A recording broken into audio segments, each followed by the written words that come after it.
किसान भाइयों नमस्कार। साथियों, धान की फसल में किसान भाई डीएपी, यूरिया, पोटास, जिंक जितनी भी न्यूट्रेंट है सबका उपयोग करते हैं, लेकिन क्या आपको पता है इनकी क्या मात्रा रहती है एकड़ के हिसाब से, और इनको डालने का सबसे बढ़िया समय क्या रहता है? आखिर डीएपी की आवश्यकता धान में कब पड़ती है, यूरिया की आवश्यकता धान में कब पड़ती है, पोटास हमें धान में कब डालना चाहिए, जिंक कब डालना चाहिए, इन खाद को डालने की मात्रा क्या रहनी चाहिए? अगर आप जाने अनजाने में खाद ज्यादा डालते हैं, हाई डोज करते हैं, तो भाई साहब इसके परिणाम आपको उल्टे पड़ सकते हैं। आपकी धान की फसल जल सकती है, पीली पड़ सकती है, आपको नुकसान उठाना पड़ सकता है। वहीं पे अगर पूरी जानकारी आपको होगी, आप सही समय पे सही खाद डाल देंगे, सही मात्रा के साथ में डाल देंगे, तो आपकी धान की फसल शानदार होगी। आगे चल करके उसमें फुटान भी अच्छी होगी, कल्ले भी अच्छे निकलेंगे और आपकी धान की फसल से आपको शानदार उत्पादन मिलेगा। और ये जानकारी देंगे हमारे साथ में मौजूद है एग्रीकल्चर एक्सपर्ट, जो पूरे इंडिया में ट्रैवल करते हैं, किसानों को गाइड करते हैं, मोटिवेट करते हैं और किसानों को जानकारी देते हैं। तो वीडियो में काफी अच्छी जानकारी आपको मिलने वाली है। वीडियो कंप्लीट देखें, वीडियो पसंद आए तो लाइक शेयर करें, और जिन किसान भाइयों ने अभी तक हमारे चैनल को सब्सक्राइब नहीं किया, चैनल को सब्सक्राइब कर लें। तो आइए किसान भाइयों, आज का वीडियो शुरू करते हैं। सर जी नमस्कार। नमस्कार। एक बार परिचय बता दें आप। राम राम किसान भाइयों, मैं बनवारी जी नाडला, मैं नाडला बाबा कृषि फार्म से बिलोंग करता हूँ। मेरा गांव गढ़वासी है, तहसील कोटखादा, जिला जयपुर, राजस्थान का रहने वाला हूँ मैं जी। सर जी, सबसे पहला पॉइंट रहता है खेत तैयारी का। किसान भाई शायद नर्सरी तैयार करे, उसके बाद में खेत में ट्रांसप्लांट करे, या फिर खेत में धान की सीधी बिजाई करे, खेत तैयारी उसको करनी पड़ेगी। बिल्कुल बिल्कुल बिल्कुल। खेत तैयारी में कौन कौन सा खाद यूज में लेना चाहिए? बिल्कुल बिल्कुल बिल्कुल सही है किसान भाइयों। शुरू में अपन खेत जब तैयार करते हैं ना, तो उसी से अपने उसी टाइम या तो ट्रांसप्लांट करें खेत में अपन नर्सरी को, या फिर अपन डायरेक्ट बिजाई करें, उड़ाई करें सीधी।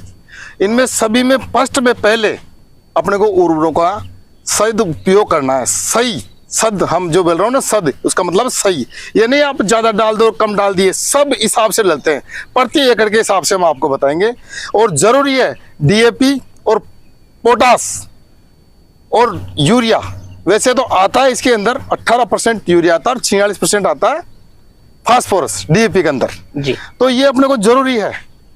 और कुछ भाई जैसे कोई जिनके ज्यादा फसल पीली पड़ती हो, तो वो कुछ यूरिया भी ऐड कर सकता है 5-10 किलो शुरू में ही। अच्छा, वो क्या है, बीज के साथ में नहीं, पहले 5-7 दिन पहले, जब बीज डालने से 5-7 दिन पहले अपने उर्वरक पहले देके 7 दिन पहले देके जमीन को कंप्लीट कर लो। उसके बाद में आप बीज डालो, चाहे तो ट्रांसप्लांट करो या डायरेक्ट आप बिजाई करो, उड़ाई करो। इनमें पहले अपने को उर्वरक देने पड़ेंगे। प्रति एकड़ 50 किलो तो ले डीएपी जी, और 10 किलो ले पोटास।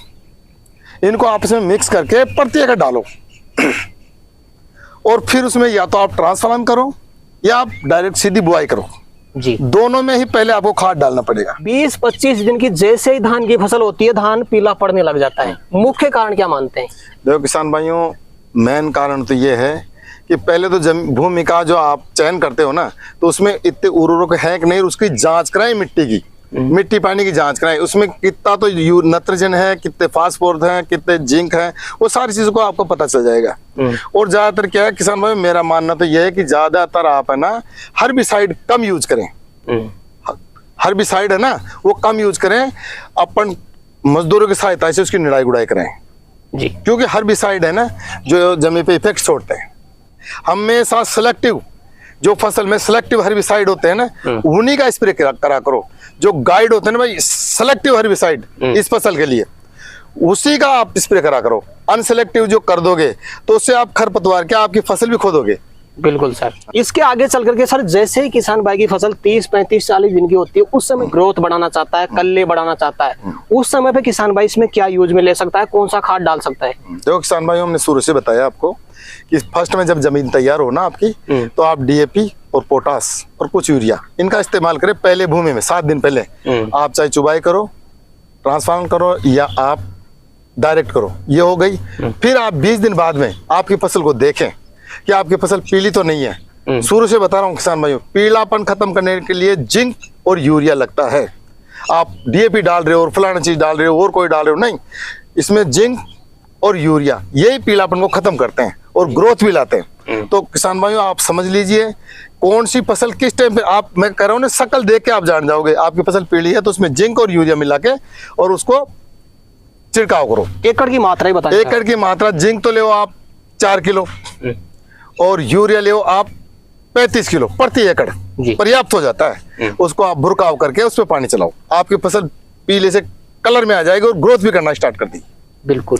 ये 20 दिन के बाद की है। फर्स्ट में आप हमने बता दिया उर्वरक, ये पोषक तत्व देने हैं आपको। फिर आप 20 दिन बाद में ये दीजिए, आपकी फसल पीली नहीं है, ग्रीन है, फिर भी दे दीजिए, आप कोई दिक्कत नहीं है, आपकी फसल आगे जाकर काम करेगी। जो डीएपी और पोटास है उसको 2 बार देते हैं फसल में। आपने फर्स्ट में दे दिया डीएपी और पोटास, फिर अपन ने बीच में क्या नाइट्रोजन और जिंक दे दिया। उसके बाद में जब फुट ऑन की बात आ जाए, जब कल्ले छूटते हैं, उस टाइम पे पोटास बहुत ज्यादा आवश्यक होता है।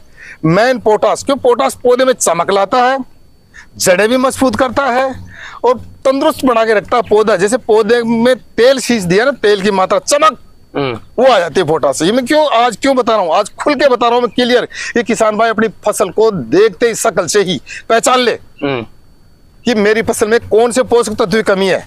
यदि पौधे में चमक नहीं है तो आप उसमें डालो ये चीज, कौन सा? पोटास। तो अब जब बात करें सर कल्ले बढ़ाने वाली बात आती है, तो किसान भाइयों जब कल्ले आपके कम है और 20 से 35 दिन की फसल हो गई, फिर एक बार डीएपी और पोटास वही मात्रा जितनी हमने पहले बताई है, वही मात्रा 50 किलो प्रति एकड़ डीएपी और अब आधा कर दो पोटास, 5 किलो कर दो। इनको आपस में मिश्रण करके और आपस में एक बार बुरकाव फिर कर दो और फिर पानी चला दो। आपकी फसल कमजोर रहने का चांस नहीं है, बिल्कुल। ये हम दावे के साथ कह रहे हैं आपको। सर जी, कई किसान भाइयों का क्वेश्चन यहाँ पे हो सकता है शायद, भाई डीएपी तो यार शुरू में डालना पड़ता है, बाद में तो कोई डीएपी डालता ही नहीं है, क्या बाद में डालने से फायदा क्या क्या मिलता है? बिल्कुल किसान भाइयों, देखो ये बात भी इन्होंने बहुत अच्छी बोली है कि कई किसान भाइयों के साइकोलॉजी हो जाती है ऐसी, जो वो सोचते हैं भाई फर्स्ट में डाला जाता है। किसान भाइयों 2 महीने 60 दिन से ज्यादा, 60-65 दिन से ज्यादा कोई भी उर्वरक काम नहीं करता है, वो अपना काम कर चुका होता है और जो वेस्टेज पड़ा रहता है उसको पौधे लेते रहते हैं। तो आपको बताऊं कि अपनी फसल क्या 6 महीने में, 5 महीने में, ऐसे 3 महीने में ऐसे कंप्लीट होती है। हर फसल कोई की फसल का 6 महीना रहता है, कोई का 4 महीना रहता है, कोई का 3 महीने रहता है जी। तो क्या है कि 2-2.5 महीने के अंदर ये जो अपने पोषक तत्व पूरा पौधा ले चुका होता है। फिर उसको आवश्यकता होती है किस टाइम पे होती है? जब बालियां बनती है ना आपके, उससे पहले अपन उसको डोज दे कंप्लीट रखे तो बालियां भी लंबी आएगी उसमें जी। तो क्या है कि किसान भाइयों जरूरी है, ये नहीं हमने तो दे दिया, नहीं जरूरी है, हम कह रहे हैं ना आपको जरूरी है पोषक तत्व डालना। तो आपके जब कल्ले छूटे ना तो उस टाइम पर पोटास और डीएपी जरूर देना है। जैसे किसान भाई ये डोज डाल देता है, फिर भी किसान को लगता है यार मजा नहीं है, फसल कमजोर लग रही है, क्या कर सकता है बाद में? जैसे बाल या निकलने के टाइम पे क्या कर सकता है फिर वो? देखो किसान भाइयों, बाल या निकलने के बाद में तो आपको कोई ना तो स्प्रे करना है, कुछ नहीं करना, मगर उससे पहले भी आप ये डोज डाल दिए, उसके बाद में भी यदि आपको कुछ कमियां नजर लग रही है ना तो NPK 05234 का वो स्प्रे आता है, वो करना आप।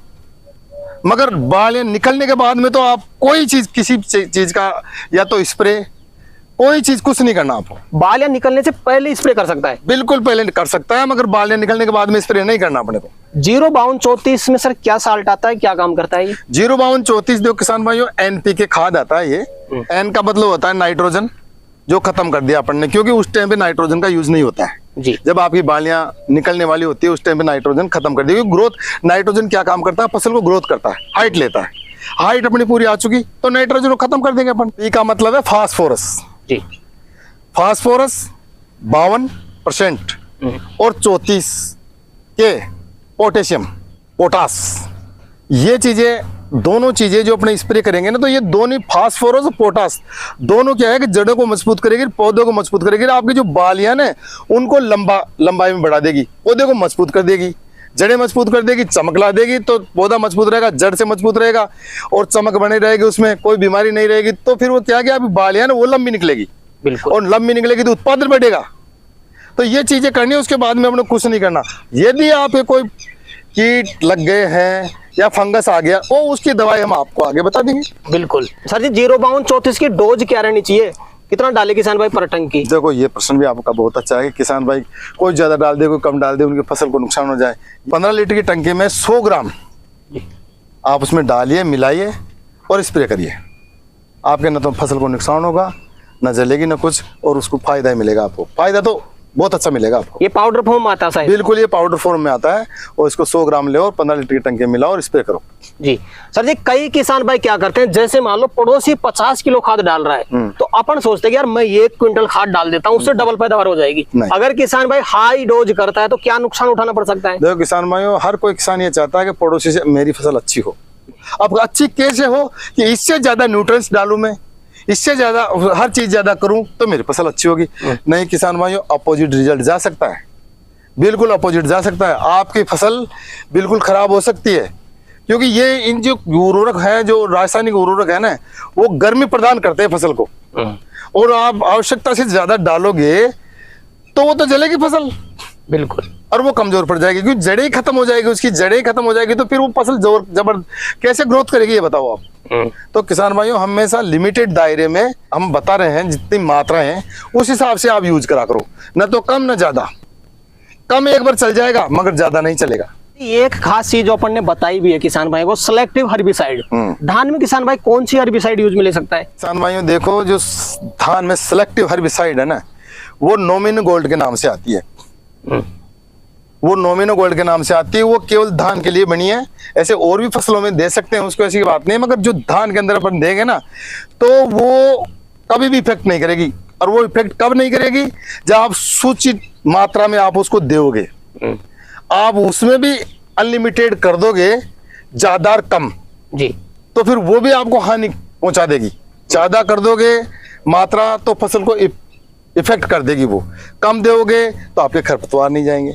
तो क्या है किसान भाइयों, जो नोमिनो गोल्ड आती है ना, ये केवल धान के लिए ही बनी है। बाकी और फसलें भी दे सकते हैं, उसमें जो मैच खाती है फसलें उनमें भी दे सकते हैं, ऐसी कोई बात नहीं, मगर जो धान के लिए स्पेशल बनी है नोमिनो गोल्ड, आप उसका स्प्रे करा करो। नोमिनी गोल्ड की क्या डोज रहती है सर? देखो किसान भाइयों, 200 लीटर पानी के अंदर 80 से 120 ml प्रति एकड़ इसमें मिला के और स्प्रे करिए। इसमें न तो कम रहेगा न ज्यादा रहेगा, फसल को कोई इफेक्ट नहीं आएगा इसमें।